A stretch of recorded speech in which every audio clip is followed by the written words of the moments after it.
ইংরেজিতে বলা হয় সেলফ এস্টিম। আল্লাহ সুবহানাহু ওয়া তাআলা কে ইজ্জত বলেছেন, ইন্নাল মুলুকা ইযা দাখালু ক্বরিয়াতান আফসাদুহা ওয়া জাআলু আইজ্জাত আহলিহা আযিল্লা ওয়া কাযালিকা ইয়াফআলুন।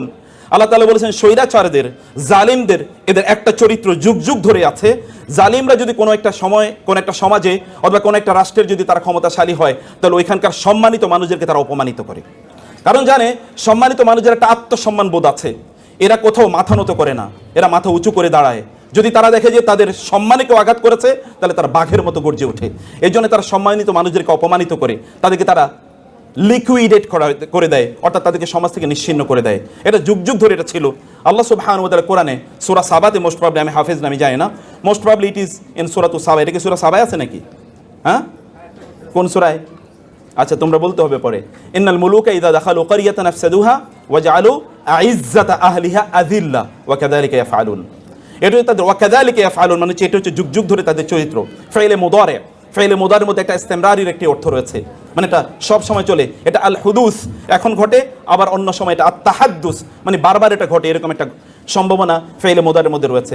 যাই হোক, আল্লাহ সুবহানাহু ওয়া তাআলা কিভাবে ছোটদের সাথে কিভাবে ট্রিট করতে হয়, এটি রাসূলুল্লাহ সাল্লাল্লাহু আলাইহি ওয়াসাল্লামের চরিত্রের মাধ্যমে আল্লাহ তাআলা দেখিয়ে দিলেন। আমি আপনাদেরকে বলবো, আপনাদের বাচ্চাদের সাথে সম্মানজনকভাবে, রেসপেক্টফুলি তাদের সাথে আচরণ করুন। রাসূল এমনি তাকে সাদাকে করে দিতে পারতেন, কিন্তু এতে জাবের আত্মসম্মানে আঘাত লাগতো। রাসূল এমনি তাকে ভিন্নভাবে কথা বলতে পারতেন, এতে জাবেরের মন খারাপ হয়ে যেতে পারতো। কিন্তু রাসূলুল্লাহ সাল্লাল্লাহু আলাইহি ওয়াসাল্লাম একদিকে তার সাথে একটু আনন্দ করার একটু সময় কাটালেন, একটু আনন্দ দিলেন তাকে, এক ধরনের তার মধ্যে এক ধরনের হাইপার এক ইমোশন তার মধ্যে তৈরি করে দিলেন। এই ঘটনা যেন জাবের আর কোনোদিন না ভুলে। এরকম মানুষকে কি কোনোদিন ভোলা যায়? এমন মানুষকে কোনোদিন ভোলা যায় যিনি এমন আচরণ করেছেন? তাকে তো হৃদয় দিয়ে ভালোবাসতে হয়, তাকে অন্তর দিয়ে ভালোবাসতে হয়। সম্মানিত বোনেরা, প্রিয় ভাইয়েরা আমার, আল্লাহ সুবহানাহু ওয়া তাআলা একদল লোকের জন্য ভালোবাসাকে আমাদের জন্য অবধারিত করে দিয়েছেন। ইন্নাল্লাযীনা আমানু ওয়া আমিলুস সালিহাতি সায়াজআলু লাহুমুর রাহমানু উদ্দা। আপনার অ্যারাবিক ল্যাঙ্গুয়েজ যদি ভালো করে, বিশেষ করে কোরআনিক ল্যাঙ্গুয়েজ যদি অনেক ভালো করে স্টাডি করেন, তাহলে দেখবেন আল উদ এবং আল মুহাব্বা এর মধ্যে পার্থক্য রয়েছে। আল উদকে ইংরেজিতে বলা হয় ইন্টেন্স লাভ। এটা কোনো শরীয়তের বাধ্যতামূলক কোনো লাভ নয়, যে লাভটা আল্লাহ এবং আল্লাহ রাসূলকে করতে হয়।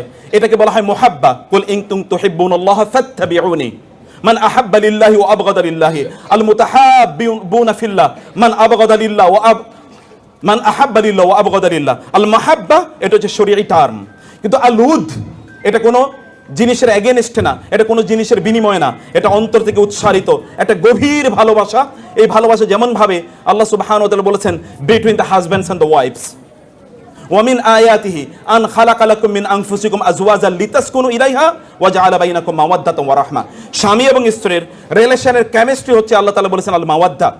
মাওয়াদ্দা হচ্ছে ইন্টেন্স লাভ, একটা গভীর গভীর ভালোবাসা। আমাদের ভালোবাসা তো এখন অন্য জায়গায়। আমেরিকানদের একটা গল্প বলি, আমেরিকানরা তাদের স্ত্রীদের চেয়ে বেশি ভালোবাসে তাদের কলিগদেরকে, অথবা তাদের সেক্রেটারি, কোম্পানি যে সেক্রেটারি, এরকম একটা মেয়ে, ওই মেয়েকে স্ত্রীর চেয়ে বেশি ভালোবাসে। ইউরোপিয়ানরা তাদের স্ত্রীদের চেয়ে তাদের বেশি ভালোবাসা হচ্ছে তাদের ওই রাস্তাঘাটে যে সকল মেয়েরা আছে তাদেরকে। আরবরা তাদের স্ত্রী আছে, তাদের স্ত্রীর চেয়ে তারা বেশি ভালোবাসে উটদেরকে। আর বাংলাদেশি লোকেরা তাদের স্ত্রীর চেয়ে তাদের বেশি ভালোবাসা হলো বারবারই কেবল মায়ের কথা, কেবল বোনের কথা, কেবল খালার কথা, মামির কথা ইত্তকার, কিন্তু স্ত্রীর কথা বলে না। আই লাভ ইউ এটা স্ত্রীকে বলতে পারে না, অথচ এটা কিন্তু আই লাভ ইউ স্ত্রীকে বলতে হয়। আল্লাহ তাআলা বলেছেন ওয়া জাআলা বাইনাকুম মাওয়াদ্দাতান ওয়া রাহমা। মায়েরা যারা আছেন অন্য কথা অন্যদিকে নেবেন না, আমি এমনি একটা গল্পের জন্য বললাম আর কি। যাই হোক, এরকম একটা ইন্টেন্স লাভ থাকতে হয়। এই লাভের কথা আল্লাহ সুবহানাহু ওয়া তাআলা বলেছেন ইন্নাল্লাযীনা আমানু ওয়া আমিলুস সালিহাতি সায়াজআলু লাহুমুর রাহমানু উদ্দা। আপনারা কি দেখতে পান না? আপনি যদি চোখ মেলে একবার তাকান, তাইলে দেখবেন যারা ঈমান এনেছিল, যারা আমলে সালেহ করেছে, আল্লাহ সুবহানাহু ওয়া তাআলা সায়াজআলু, সিন এটা কিন্তু সামটাইমস এটা তাওকীদের জন্য ব্যবহৃত হয়, এটা কেবলমাত্র ফিউচারের জন্য ব্যবহৃত হয় না কোরআনে। কখনো কখনো সিন এটা তাওকীদের জন্য, তাকিদের জন্য, স্ট্রেস এন্ড এমফাসাইজ এর জন্য ব্যবহৃত হয়। সায়াজআলু, আল্লাহ উইল শিওরলি। এন্ড ইয়াজআলু শব্দটি জাআলা ইয়াজআলু কোরআনে অনেক অর্থে ব্যবহৃত হয়। তোর মধ্যে একটা হচ্ছে রিপ্লেসমেন্ট, একটা রিপ্লেসমেন্ট, যেমন ইন্নী জাইলুন ফিল আরদি খলিফা, আমি জমিনে একজন প্রতিনিধিকে রিপ্লেস করতে যাচ্ছি, কারণ এর আগে জিন ছিল, জিনের পরিবর্তে আমি একটা নতুন রিপ্লেসমেন্ট এখানে করছি। আল্লাহর কসম, যে সকল ব্যক্তিরা আল্লাহর প্রতি ঈমান আনে এবং ভালো কাজ করে, আল্লাহ সুবহানাহু ওয়া তাআলা এদের জন্য অন্যদের অন্তরে ভালোবাসাকে রিপ্লেস করে দেন। একবার তাকিয়ে দেখেন না, এমন বহু লোক আছে যারা বহুদিন কোনো আপনাদের আলোচনা মাহফিলে আসতে পারে নাই, আপনাদের সামনে কথাবার্তা বলতে পারে নাই। হতে পারে যে তারা চার দেয়ালের মধ্যে তারা বন্দী ছিল, কিন্তু 13, 14, 15, 16 বছর, 20 বছর পরেও সমগ্র পৃথিবী তাদের জন্য কাঁদছে। এরকম কাঁদে নাই? এমন অবস্থা কি আপনাদের সামনে দৃশ্যমান নয়? এরকম কোটি কোটি এরকম এক্সাম্পল।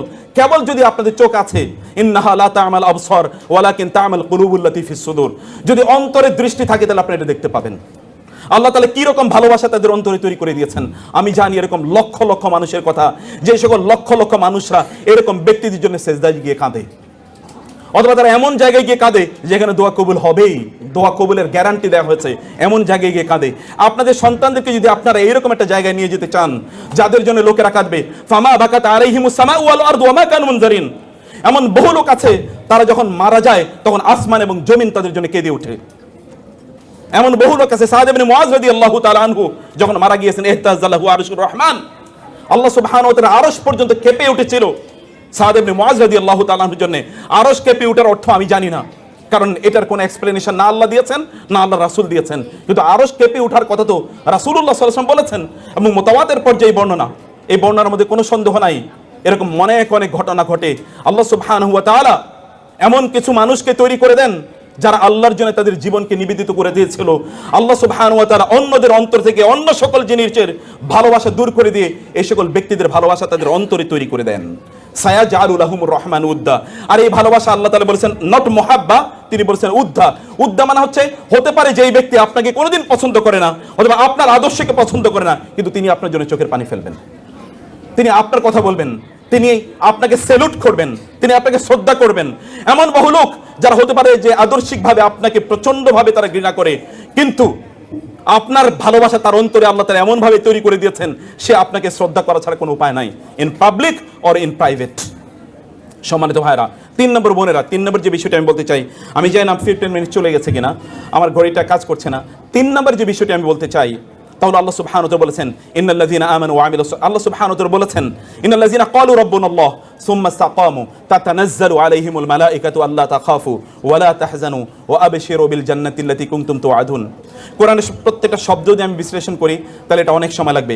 ইন্নাল্লাযীনা ক্বালু রাব্বুনাল্লাহ সুম্মা ইসতাকামু, আমি শুধু তাতানাজ্জালু শব্দটি বলি। তাতানাজ্জালু এটা বাবুত তাফাউল, এটা বাবুত তাফাউল, বাব তাফঈল, বাব ইফআল, অথবা যদি আমরা বলি বাব নাসারা অথবা দরাবা, যেটাকে আমরা মডার্ন ইংলিশ, মডার্ন আরবিক এটাতে বলি ফ্যামিলি নাম্বার 1, এটা হচ্ছে ফ্যামিলি নাম্বার 6। ফ্যামিলি নাম্বার 6-এ কোরআনে যত শব্দ এসেছে সবগুলো শব্দের মধ্যে কাসরাত রয়েছে। কাসরাত মানে অনেক বেশি, যেমন তানাজ্জালুল মালাইকাতু ওয়ার রূহু, তাতানাজ্জালু আলাইহিমুল মালাইকাতু। এখানে আলিফ লাম এটা কখনো কখনো লিল ইস্তিগরাক অথবা লিল কাসরা, একটা কমিউনিটিকে বোঝানোর জন্য ব্যবহৃত হয়। যেই সকল ব্যক্তিরা তারা ঈমান এনেছে, ঈমানের উপর তারা শুধুও ছিল, আল্লাহ সুবহানাহু ওয়া তাআলা বলেন এদের মৃত্যুর সময় বিশাল সংখ্যক ফেরেশতা তাদের উপর এসে নাজিল হয়, তাতানাজ্জালু আলাইহিমুল মালাইকা, এবং ফেরেশতারা এসে তাদেরকে বলে আল্লাহ তাখাফু ওয়া লা তাহজানু ওয়া আবশিরু বিল জান্নাহ। আল্লাহ তাখাফু, তাখাফু এবং তাহজানু, তোমাদের কোনো ভয় পাওয়ার কোনো কারণ নাই, অতীতের যা তোমরা করেছো এই জন্য কোনো ভয় পাওয়ার কোনো কারণ নাই। এমন অনেক মানুষ আছে যেই সকল মানুষ অতীতে এমন কাজ করেছিল, মৃত্যুর ফেরেশতা যখন তার কাছে আসে তখন সে বলতে থাকে খবরদার আমার একটু একটা দিন সময় দাও, আরো একটা দিন বাঁচতে চাই, আরো একটা দিন থাকতে চাই। এটাকে বলে আল খাউফ। এবং দুটো হচ্ছে আল হাজান অথবা আল হুজন। হুজন মানে হচ্ছে ভবিষ্যৎ সম্পর্কে আপনার টেনশন, আমি যা আকাম করছি অতীতে এটার জন্য জানি কি যেন হয়, কি যেন হয়, ভবিষ্যতে যেন আল্লাহর সামনে গিয়ে কিভাবে দাঁড়াতে হয়। এইরকম একটা পরিস্থিতিতে ফেরেশতারা এসে তাদের কাছে বলে, আপনি হয়তো বা মা, তার পাশে আপনি দাঁড়িয়ে কাঁদছেন, আপনি বাবা কাছে কাঁদছেন, আপনার সন্তানরা আপনার মৃত্যুর সময় কাঁদছে এবং আত্মীয়স্বজন কাঁদছে, কিন্তু আপনি হাসছেন। কেন হাসছেন জানেন? কেন? আপনি কিন্তু মৃত্যু অথবা মৃত্যুর দুয়ারে আপনি দাঁড়িয়ে আছেন, আপনি হাসছেন আর অন্যান্যরা কাঁদছে। কেন আপনি হাসেন জানেন? কারণ ফেরেশতারা এসে আপনাকে বলেছে লা তাখাফু ওয়া লা তাহজানু। 3 নম্বরে আপনার সামনে জান্নাত উপস্থাপন করা হয়েছে, ওয়া আবশিরু বিল জান্নাহ, এবং তাকে জান্নাতের সুসংবাদ দাও। নাহনু আউলিয়াউকুম ফিল হায়াতিদ দুনিয়া ওয়া ফিল আখিরাহ, তোমাদের বন্ধু ছিলাম আমরা দুনিয়াতে এবং আখিরাতেও তোমাদের বন্ধু আমরা। রাসূলুল্লাহ সাল্লাল্লাহু আলাইহি ওয়াসাল্লাম বললেন তুআদু আর রূহু ফি জাসাদিহি, ব্যক্তি যখন মারা যায় তখন তার রূহটা তার শরীরে ফিরিয়ে দেওয়া হয়, এবং তাকে তখন ফেরেশতারা এসে তাকে প্রশ্ন করে, 4টি প্রশ্ন করে, এবং চতুর্থ প্রশ্নটি 3টি প্রশ্ন আমরা সবাই মুখস্থ জানি। চতুর্থ এবং সহিহ হাদিস, এটা হাসান আল আরনাউত, তিনি শোয়েব আল আরনাউত তিনি বলেছেন হাদিসটি সহিহ। ইমাম আহমদ ইবনে হাম্বল তার মুসনাদে হাদিসটি বর্ণনা করেছেন। তিনি বলেছেন রাসূলুল্লাহ সাল্লাল্লাহু আলাইহি ওয়াসাল্লাম অতঃপর বললেন ফেরেশতারা তাকে 4 নম্বর প্রশ্নই করবে, ওয়ামা ইলমুকা, কি ধরনের জ্ঞান অর্জন করেছো আপনাদের বাচ্চাদের ব্যাপারে এই কথাটি, কি জ্ঞান অর্জন করেছো?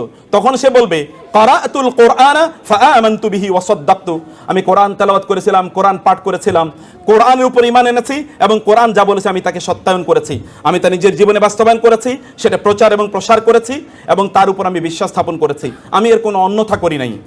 তখন আসমান থেকে ফায়ুনাদি মুনাদিন ফিস সামা, তখন আসমান থেকে চিৎকার করে জানিয়ে দেওয়া হবে, আন সাদাকা আব্দি, আমার বান্দা সত্য বলেছে। এই কথা মহান আল্লাহ সুবহানাহু ওয়া তাআলা বলেন, আমার বান্দা যা বলেছে সত্য বলেছে। আফরিশুহু মিনাল জান্নাহ ওয়া আলবিসুহু মিনাল জান্নাহ, তাকে জান্নাতের একটা বিছানা তার জন্য তৈরি করে দাও এবং তাকে জান্নাতের পোশাক তাকে পরিধান করিয়ে দেয়া হোক এবং তার জন্য জান্নাতের একটা দরজা তার জন্য উন্মুক্ত করে দেওয়া হয়। এই দরজা দিয়ে সে তখন জান্নাত দেখতে পায়। জান্নাতের রাওহিহি, কোরআনে হাদিসে এসে তারপরে তার কাছে আসে মির রাওহিহা ওয়া তুইবিহা, জান্নাতের সুগন্ধি এবং জান্নাতের যে সুরম্য অট্টালিকাগুলো, এগুলো সে দেখতে পায়। এখানকার নেয়ামত তার কাছে আসতে থাকে। এইরকম একটা অবস্থা এই সকল ব্যক্তির জন্য তৈরি হয়। সম্মানিত ভাইয়েরা এবং বোনেরা, আপনারা যদি আপনাদের সন্তানদেরকে চান এরকম মানুষে তারা পরিণত হোক, পৃথিবীব্যাপী আল্লাহ সুবহানাহু ওয়া তাআলা তাদের অন্যদের অন্তরে এদের ভালোবাসা তৈরি করে দেখ, এরা সফল হোক এবং এরা যখন আল্লাহ সুবহানাহু ওয়া তাআলার সামনে যখন যাবে তখন এরা এলিট হিসাবে, অ্যারিস্টোক্রেটিক হিসাবে, নোবেল হিসাবে, সম্ভ্রান্ত মানুষের মতো তারা আল্লাহর সামনে দাঁড়াবে অথবা আপনারা আল্লাহর সামনে দাঁড়াবেন। এরকম অবস্থায় তাহলে অবশ্যই আপনাদের নিজেদেরকে সিদ্ধান্ত নিতে হবে। 15 সেকেন্ডের ওই সময়ে আপনার সন্তানকে নিয়ে আপনি যা চিন্তা করেছিলেন না, সেটিকে নিয়ে আপনি ভাবুন, সেটিকে আপনি করতে থাকুন, সেই পথে আপনি অব্যাহতভাবে চলুন। আশা করছি তানজিমুল উম্মাহ সেই পথে আপনাদেরকে পরিচালিত করছে এবং আল্লাহ সুবহানাহু ওয়া তাআলা এখানকার ম্যানেজমেন্টকে সেই তৌফিক দান করুন, আল্লাহুম্মা আমিন।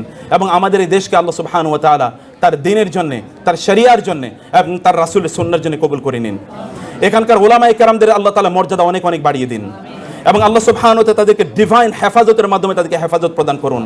যারা দ্বীনের দাওয়াতি কাজ করছেন তাদের কথাকে আল্লাহ তাআলা এবং তাদের আওয়াজকে আল্লাহ সুবহানাহু ওয়া তাআলা বলিষ্ঠ করে দিন, তাদের সাহসিকতাকে আল্লাহ তাআলা বাড়িয়ে দিন, তাদের মর্যাদাকে আল্লাহ তাআলা শক্তিশালী করে দিন এবং তাদের মাধ্যমে যেন সমাজ পরিচালিত হয় এমন একটা সিচুয়েশন এবং অবস্থা আল্লাহ তাআলা তৈরি করে দিন। থ্যাংক ইউ ভেরি মাচ, জাযাকুমুল্লাহ খায়ের। আপনারা অনেকটুকু সময় দিয়েছেন, আপনাদেরকে আল্লাহ তাআলা অনেক কল্যাণ